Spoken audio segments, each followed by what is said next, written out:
The Where the Crawdads Sing movie is completely different from the book, and that's a good thing, the changes explained. Despite the novel being incredibly successful, the Where the Crawdads Sing movie has some major differences from the book, and that is actually a good thing, playing to the different strengths of its medium. Published in 2018 by author Delia Owens, Where the Crawdads Sing became a massive success, being selected as part of Reese Witherspoon's book club just 1 month after it launched. It has gone on to sell over 18 million copies, making it one of the best-selling books of all time. A beloved literary sensation, it was only a matter of time before a movie adaptation. Just 4 years after the book was published, Where the Crawdads Sing received a major movie adaptation. Despite Where the Crawdads Sing having a stellar cast led by Daisy Edgar Jones and adapting a beloved novel, the film was met with harsh critical reviews, but ended up being a significant success with audiences, earning over $140 million against a budget of $24 million.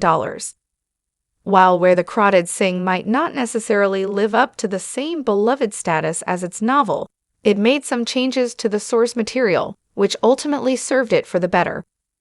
Though Where the Crawdads Sing was at least partially inspired by a true story, it firmly focuses on the fictional character of Kia. One of the first major changes that Where the Crawdads Sing changes when adapting the film is shortening the part of the story that focuses on Kia's childhood.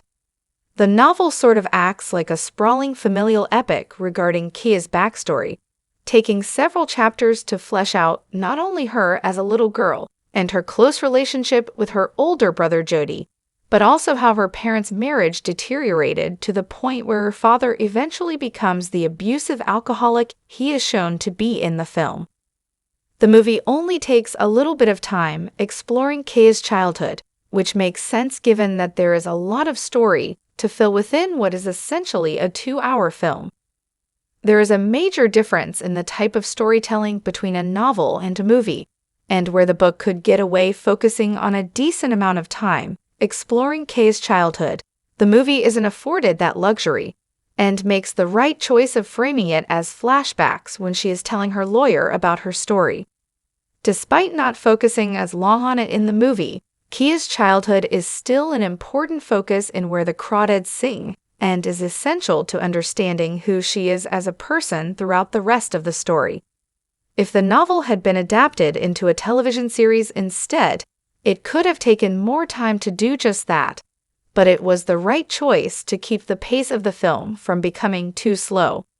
Perhaps the best thing that Where the Crawdads Sing changes from the novel is the way that Kaya finds out that Chase is engaged.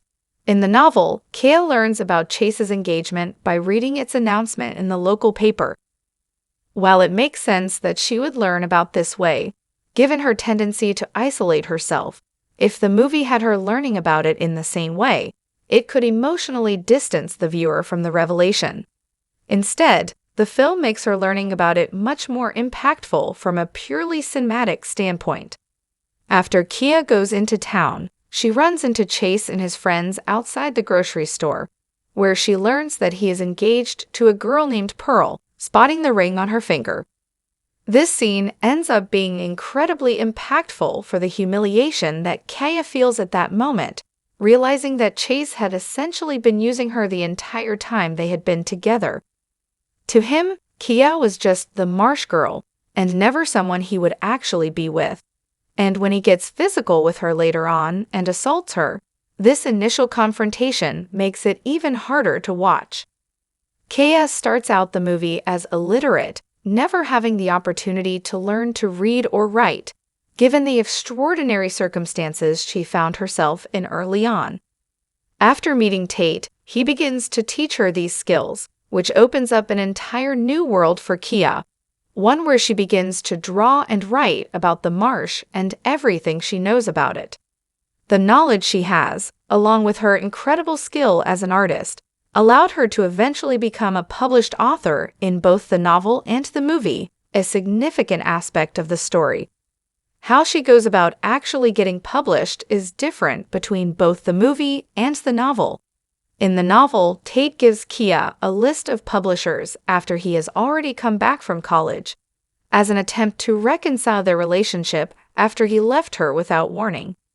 In the movie, he gives her a list of publishers before he leaves for college, believing that she is good enough to get published.